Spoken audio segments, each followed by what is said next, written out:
Hey guys, it's reenactment day here, and we are back in the trench. It's gonna be a trench update and a bit of just World War I trenching. So currently the lines have moved farther up, so we're on a rear line. So I can finally take off my gas mask and throw that down by my side real quick. If I can get that off. Throw that down by my side because I don't need that as readily available. And I can take off my helmet and switch to my good old trusty brand new campaign hat. So we are in the rear lines. I'm here sadly with the wounded. Gross. And yes, I'm gonna be in the trench. Grievous wound. That is a bad French accent. Very I'll bad. just speak English instead. Or you can speak French because you know how to. Je peux pas français, mais je ne voudrais pas. Anyway, I am wounded, and I'm wearing my French stuff. I haven't really done much with my French impression. I've been rounding about my World War II German stuff before I continue with this. But why is my arm wrapped in a puttee? You are wondering. Well, this isn't for show. I've actually gone and broken my wrist. So sadly, my appearances in videos will probably not be as good or as involved. It's hard for me to put on field gear and do various things. How sad. 4 more weeks of this and I'll be all better though. Should make a full recovery. And I have a nasty modern cast under there that is green. And like bright green, not bright like green. OD. Yeah, it's not like OD or anything. That's bright green. You can see now that I have my French tunic unbuttoned that I don't really have a very historically accurate undershirt or anything. It's just a modern dress shirt with French cuffs, but you know, I guess it's close enough for now. French and I cuffs. have these very farb 50s suspenders, but they're the right style, so they work. And when the tunic does, you're not seeing them anyway. So. Yeah, and when the tunic is closed. I could put my arm through the sleeve, but then you'd see this. Anyway, this looks, I guess, better. But I just have a canteen and stuff. So that is why we are on the rear lines, because we're next now to we're in the wounded. rear lines, so he can wear his campaign hat and so I can be wounded. Yes. And being this a rear lines tunic anyway, for a French soldier, it makes more sense too. On the front, you'd be wearing a greatcoat rather than this. Although this found its way to the front sometimes. All right, so take the camera back real quick. Okay, with one good hand. And now I'm gonna just show you the campaign hat real quick. Picked this up from Fair Leather Company. Ordered this back in November.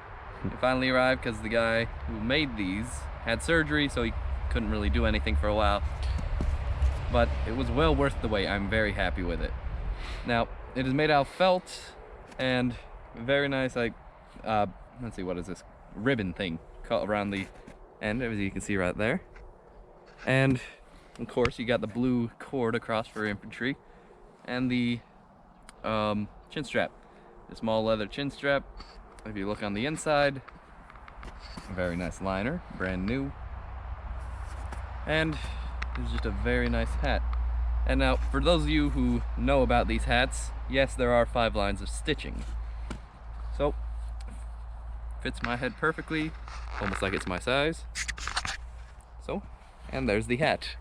Alright, so as normal in the trench, I'm going to do a basic description of everything that I'm wearing. Small 1917 boots with small 1910, I'm pretty sure puttees, if they even had a designation. I think they're just puttees. Either way, you know what they are. They're wool straps. They're puttees, yeah. Alright, Mal 1917 trousers and tunic. Mal 1916 undershirt. It's under there. Mal 1917 mounted cartridge belt. Mal 1910 haversack. Mal 1905 bayonet. Got the Mal 1910 T-handle. Pretty sure there's Mal 1905 campaign hat. Yeah, because before that it was the Montana Peak cap. By the way. It was different. Or not the Montana Peak. It was different. It was the slouch cap? I don't know. It was the one that was in the Spanish-American War. We got the corrected English model gas mask as well, which is down by my side because we are on the rear line and don't need this readily available. Because I am broken. You are broken. Figuratively and literally. And that is pretty much everything that I am wearing. And then you got your canteen and your medical pouch. Canteen, medical pouch, that's just, you know, it's on the belt. Yeah. Let's see. Where is my medical? There it is. Medical pouch. First aid! Yeah. And then in the event that he wanted to wear it, the 1917 helmet is there. That is upside down in the snow. Should probably be like that. Yeah, probably. Probably. Anyway. Anywho. And just the campaign hat with the cord. I'm really happy I got this thing finally. Long waited. So it's pretty nice. Can't complain. Prairie Flower Leather Company has some real good stuff. Please Real check good. them out. They like I said, they have the top quality repro Brody helmet because they have a Brody helmet press. They have an original 1917 helmet press. They can just. Where do you even find one of those? Where do you find it, and where can I buy one?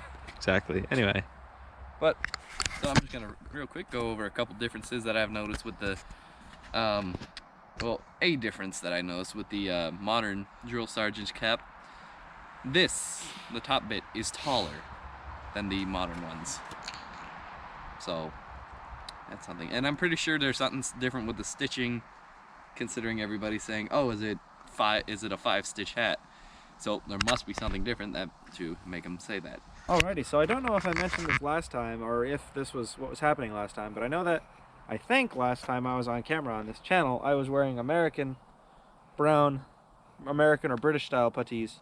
But now I do have, although poorly wrapped because my wrist is broken. Again, I had one hand to do this with, and reenactment days refused to help me. I didn't refuse, you didn't ask. I did, but you didn't. You said you were fine, you could do it. I said I could do it, but I would really appreciate help, and you said okay, and then you left. But anyway, I now have correct blue puttees to go with my French uniform. Although I don't have World War I boots yet. These are still my World War II low boots. No hobnails. Could just wear my jack boots and say they're captured. No. Plus they'd be brown anyway. No, they'd be black in World War II. No, they'd be slightly brown, because dyeing them in the field, you couldn't get it perfect. That's the thing. Well, that's true. So that gives it that look. If you get brown ones and then dye them black, it gives it the better look. Well, that's what they did in World War II as well. No, they were just black back But in they World were, War II. you know, given dye kits and stuff. Yeah, either way. Pretty sure it was just black in World War II. Regardless. Either way. Who's the one with the kraut here? Yeah, that means your opinion is invalid. You're ethnically German too, shut up. Yeah. Now we silent. So, trench. Hasn't collapsed too much. Not yet. Not too much. It's collapsed, but not too much. So, you can tell that we've been standing in this one place for quite a while because of all the hobnail prints. Yeah. Get your rubber shoe prints out of my hobnail print zone. Okay. My hobnail print. Cover that up. Anyway. Yep. So Again, I bet you all are wondering how I broke my wrist. I slipped and fell. It was very anticlimactic. Okay, either way, we are chilling here. It's just there was some ice, and then I fell backwards. Helmet. My Adrian is too big for my head.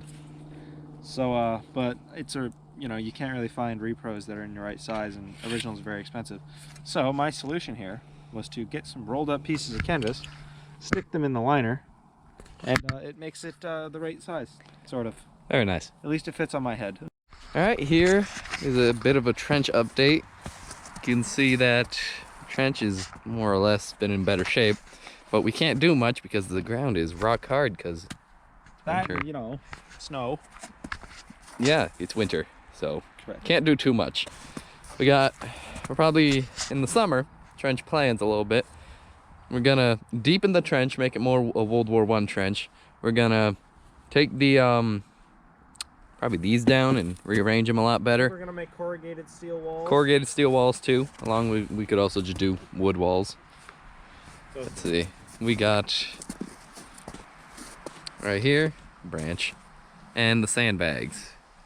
So everything's just around. We're waiting for things to thaw out, and there's the ladder. you know, I shouldn't have shaved today. I would have looked like a lot more like a good greasy poyu. Yep. So that is fun, and it is very, very. It's not that cold. No, it's. But the ground's very hard. Yeah. So. It is chilly though, and there's snow on the ground. It's warming up though. It's just melting a bit. A little bit. But we're still a while from when we can actually start digging. At least a month maybe, and by then hopefully my my hand will be allowing me to dig. Yeah. So we will just keep doing. To give you a little perspective on how the ground is hard, It only goes in that much, when in the summer it would have gone down probably about halfway of the bayonet. Not much at all. And now we wipe that on a tree. I've got a canteen. It's original. It was dug up. It's kind of in relic condition, but it's not terrible. It's fine for now. I've put it's black because I've put rust preserver on it. It's, you know, it helps it not, you know, rust into nothingness. I would like to either get a repro or a good original one to actually carry. No, I'd like to get a repro to drink out of.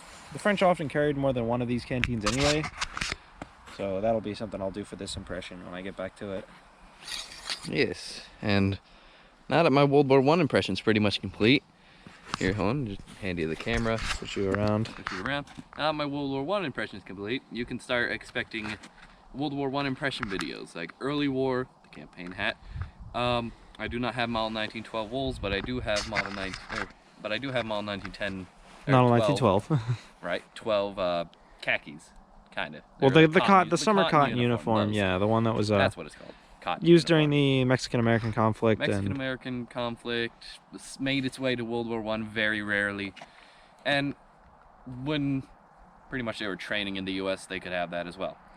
But, pretty often seen during training, actually. Huh? Pretty often seen during training, actually. Yeah. But mostly overseas, you saw the model 1912 wool uniform and the model 1917 wool uniform. So, I'll do that video.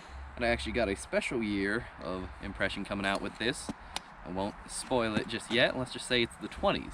And I'm trying to do more research before I figure out everything that was worn, because honestly, there's not that many pictures of interwar armies. There's the 30s, but 20s is a different story. So I'm going off old family photos and stuff like that, trying to find the correct uniforms. So we will see how that video turns out. I think I got most of the items based on the pictures, and most of the field gear based on pretty much the pictures and basic knowledge of field gear. So we will get back to the trench video, and we'll come back when we do something. Alright, well, I guess that is going to be it for this video of the trench. I'm running out of names for the video, so you'll probably just see something random or something just... Make it a real clickbaity title and just say, Brick broke his hand, gone wrong, gone sexual. Whoa there. Question mark. Alright, but that's going to be the video. And then like 18 emojis and then like one eggplant emoji. No.